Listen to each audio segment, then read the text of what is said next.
So,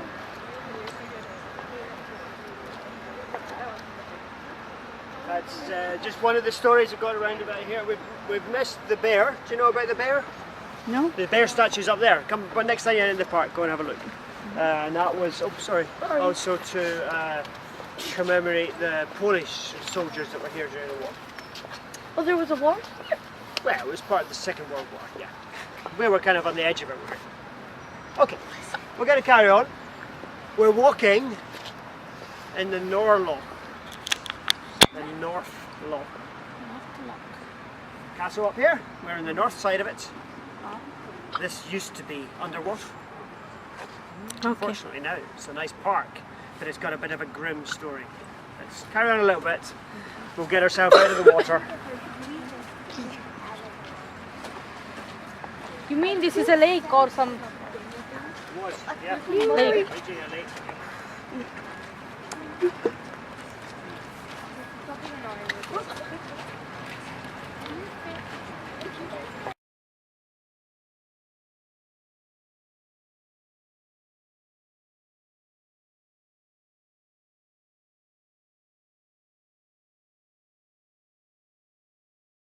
After this battle, after the Scots were beaten, were scared that Edinburgh would be invaded. And so they built a wall, the Flodden Wall. And you can trace it. We're going to walk up beside a bit of it here. You can trace it up this side alongside Heriot's School, and then it goes all the way through the south of Edinburgh and then cuts across the Royal Mile. And that was the city.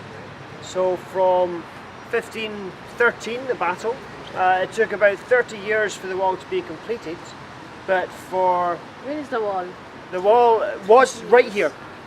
And it is still, when we got the steps here, you see it, this is it here. Yeah. So it used to go right across here.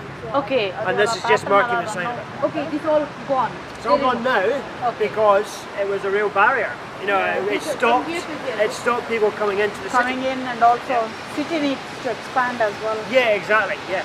But for 200 or more years, this kept Edinburgh very small. There was some building outside the wall, but most of the building was in the city centre. From here, halfway down the Royal Mile.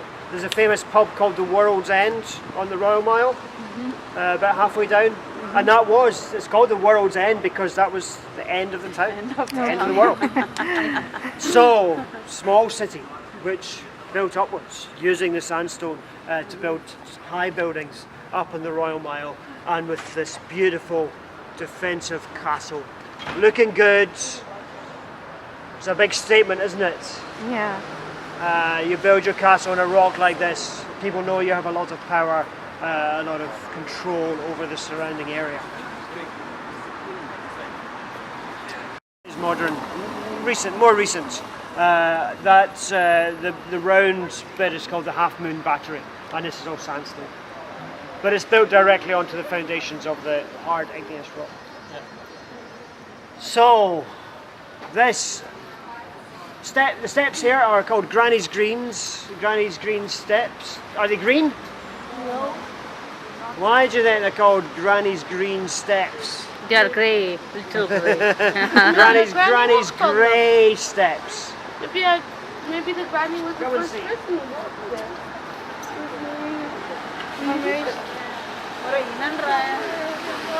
Left side. Granny's green step. Okay. If it had been more than one, it'd be Granny's IES. It's plural. Also, would be one. Yeah, so the steps belong to one granny.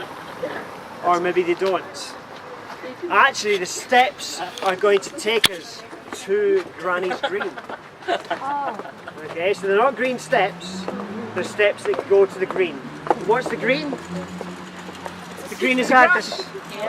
Okay, let's go up a bit. So the particular book that the weather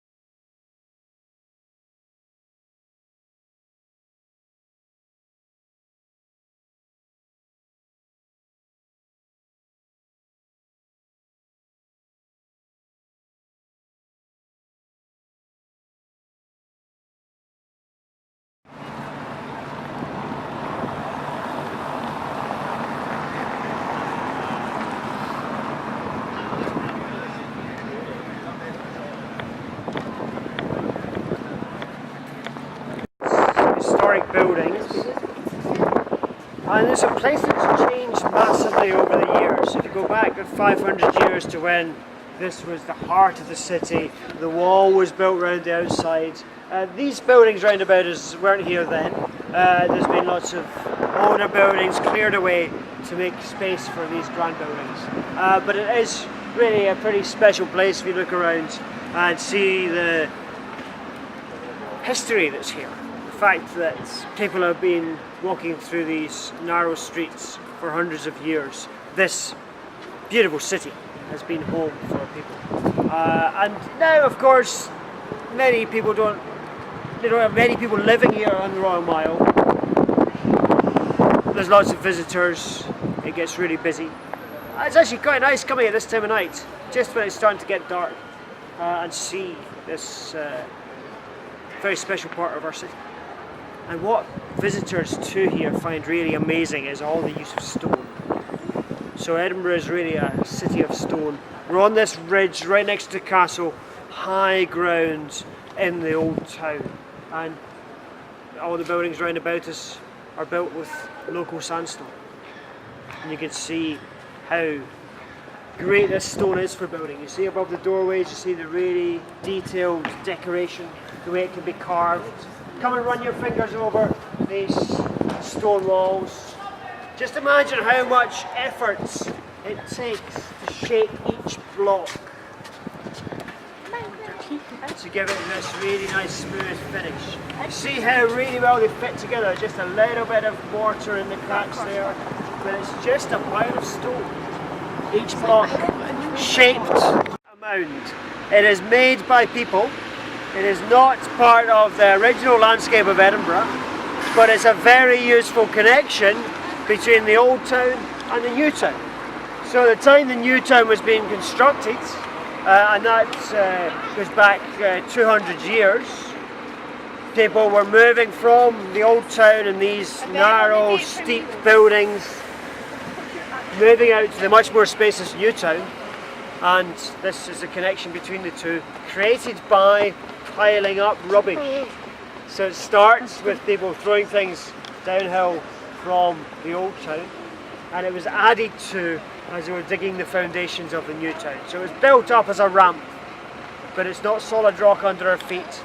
It's built over the original valley, and it provides us with this nice connection between the old town and the new town. Right, time to go home, do you think? Yes. It's getting dark. But I hope you've enjoyed exploring the city centre, maybe seeing it in a new way. It's nice to see it when it's not completely full of people as well.